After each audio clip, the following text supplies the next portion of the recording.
এই যে নির্বাচনে দাঁড়ানোর জন্য কি তাহলে আমাদের ব্যবহার করলো, আমাদেরকে যে আন্দোলন করালো, কেন করালো? এখানে শুধু এতগুলা মানুষের মাত্র দরকার ছিল না। এই যে রাস্তায় এতগুলা মানে লাশ পড়লো, শুধু হুদাই পড়লো। তো আপনারা নির্বাচন করবেন, আপনারা স্টুডেন্ট, আপনাদের এখনো নির্বাচন দেখলাম যে অমুক সংসদ অমুক আসন থেকে দাঁড়াচ্ছে, ওটা অমুকজন অমুক আসন থেকে দাঁড়াচ্ছে। এটা কেন? আপনাদের নির্বাচন করার ইচ্ছা ছিল, আপনারা সেটা যদি এত হ্যাডম থাকতো, আপনাদের বুকে যদি সাহস থাকতো, তাহলে আপনারা নিজেরা রাস্তায় নেমে আপনারা নিজেরা এদিকে করতো। স্টুডেন্টদের ব্যবহার করার তো কোনো দরকার ছিল না এখানে। যখন আন্দোলনটা করেছি তখন কিন্তু আমাদেরকে বলা হয় না যে আমরা নতুন দল তৈরি করবো, ঠিক আছে? এটা আপনারা জানতেন কি? আপনারা প্রেসের লোক, আপনারা জানতেন? আমি আপনাকে কোশ্চেন করলাম, আপনারা জানতেন যে আমাদের নতুন কোনো দল হবে? এটা আমরা জানতাম না। যখন আমরা আন্দোলন করেছি তখন আমার মনে হয়েছে যে আমরা যে আন্দোলনটা করছি এটা হচ্ছে আমাদের মানে আমাদের কিছু দাবি আছে যেটা আমাদের পূরণ করতে হবে, এই জন্য আমরা আন্দোলন করছি। এই জন্য অধিকাংশ কেউই জানতো না। আমার ছোট 4 বছরের ভাই বোনেরা আন্দোলনে গেছে, ছোট পিচ্চি মারা গেছে, ঠিক আছে? এরা কি জানতো যে আমাদের নতুন দল হবে? আমরা তো জানতাম না যে আমাদের নতুন দল হবে। এটা যদি তারা আমাদেরকে আগে বলতো যে আমরা আন্দোলনটাকে রাজনৈতিক পর্যায়ে দেখছি, আমরা কখনোই আন্দোলনে যেতাম না। অ্যাটলিস্ট কে যেত কি না যেত, আমি অ্যাটলিস্ট যাইতাম না, ঠিক আছে?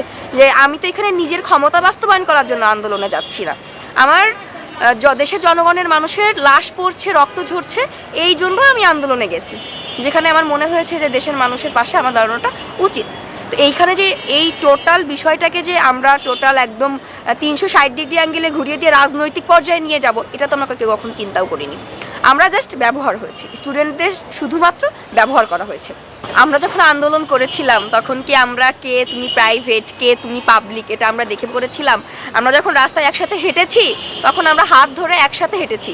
কে কোন ভার্সিটি এটা কিন্তু আমরা বিচার করে তার সাথে রাস্তায় হাঁটিনি। হ্যাঁ, তোমরা মানে আমরা সংঘবদ্ধভাবে থেকে আমরা আন্দোলনটা বাস্তবায়ন করেছি। এখানে তাহলে কেন পরে এসে বিভক্ত হলে তুমি পাবলিকের স্টুডেন্ট নাকি তুমি প্রাইভেটের স্টুডেন্ট? ঠিক আছে? তো এই যে নিজেদের ভেতরে একটা মারামারি, এটাও কিন্তু ক্ষমতা বাস্তবায়ন করার জন্য এটা হচ্ছে।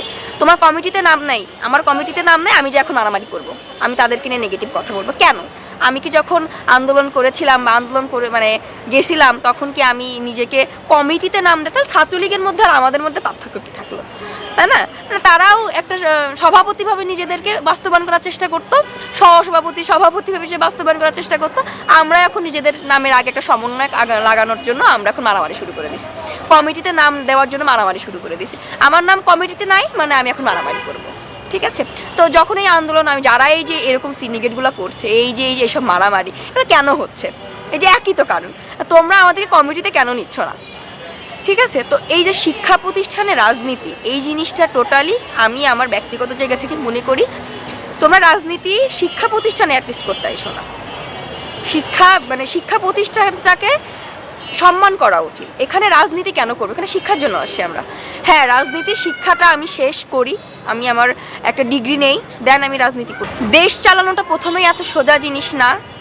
আমাকে দেশ দিলে কি আমি দেশ চালাইতে পারবো? আমি পারবো না কখনোই। এখন যার উপরে দেশটা নির্ভর করবে, দেশ বলতে কি শুধুমাত্র 2 অক্ষরের শব্দ না, কিন্তু এটা কিন্তু অনেক ভারী একটা শব্দ। তো আমরা দেশের মানুষ, দেশ চালাইতে পারবো, ব্যাপারটা আসলে যাত্রার হাতে আমি ক্ষমতা হস্তান্তর করে দিলাম আর দেশ চালাইতে পারবে কি পারবে না এটা বিচার না করে, এটা আসলে বোকামি আমি মনে করি। তো সবথেকে বড় কথা যে যার উপরে দেশের ক্ষমতাটা আমি দিব সে আসলে কতটুকু যোগ্য এটা বিচার করতে হবে। একজন শিক্ষার্থী বলেন, সে কি দেশ চালানোর যোগ্য? আপনার কি মনে হয় যে একটা শিক্ষার্থী, একটা অনার্স পাস করা একটা ছেলে, মাস্টার্স পাস করা একটা ছেলে বিনা অভিজ্ঞতায় সে দেশ চালাইতে পারবে? কখনোই পারবে না। সে কয়টা সেক্টর বুঝবে? অর্থনৈতিক, সামাজিক, হয়তোবা সে কিছু জিনিস বুঝবে, কিন্তু কখনো একটা দেশ চালানো আসলে অনেক বিরাট একটা বিষয় বলে আমি আসলে মনে করি। আর এগুলা দেশ যাত্রার উপরে হস্তান্তর করা উচিত তা বলে আমার মনে হয়। হ্যাঁ, এটা আসলে আমি মনে করি যে যারা এটা করছে, যে আমি বললাম না একটু আগে একটা কথা, যে আমি যে আন্দোলন করছি এটা তো রাজনৈতিক পর্যায়ে নিয়ে যাওয়ার কোনো দরকার ছিল না। আমার আজকে পা নাই, আমার একটা ছোট ভাইয়ের একটা পা নাই, সে আন্দোলনে গুলি খেয়েছে, তার মাথার ভিতরে এখনো গুলি আছে। তাহলে তোমরা যদি এটা রাজনৈতিক পর্যায়ে নিয়ে গেলে তাহলে এই বাচ্চাগুলোর কি দোষ ছিল? তোমরা তাদেরকে ব্যবহার কেন করলা? আমার কথা হচ্ছে এটা যে রাজনৈতিক পর্যায়ে যাবে, এটা যখন আমি বুঝতে পেরেছি আমি সব জায়গা থেকে পেছায় এসেছি। আমি আমার নিজের ব্যক্তিগত কথা যেখানে বলবো, আপনি কালকে দেখতে পারবেন যে বৈষম্য বিরোধী ছাত্র আন্দোলনের একটা পেজ থেকে একটা ছবি প্রকাশ করা হয়েছে যেখানে নারীদের ভূমিকা তুলে ধরা হয়েছে। ওইখানে আমি 3 থেকে 4 জন মেয়েকে চিনি, বাদ বাকি আমি কাউকে চিনি না। তাকে আমি তো রাস্তায় থেকে যতদূর ওই 4 তারিখ পর্যন্ত ছিলাম, 5 তারিখেও আমি বাইরে বের হই। তো আমি যখন দেখি যে এই কয়েকদিনে তো আমি এই মুখগুলো কাউকে চিনি না, আমি খুব বড় জোর 3 থেকে 4টা মুখ আমি চিনি যারা আন্দোলনে ছিল। তাহলে এরা কারা, এরা কোথা থেকে আসছে? এই যে এরা কোথা থেকে আসছে, আমি তো এদেরকে রাস্তায় দেখি নাই। তাহলে এরা কিভাবে ক্ষমতা হস্তান্তর করো, এদেরকে কিভাবে কমিটিতে ডাকা হলো, এদের ভূমিকাটা কোথায় ছিল? আমি কোশ্চেন ছুটতে যাই যারা এই যে আন্দোলন মানে কমিটি দিচ্ছে বা যারা এই যে দল গঠন করছে, এরা ভূমিকাটা কোথায় পালন করছে?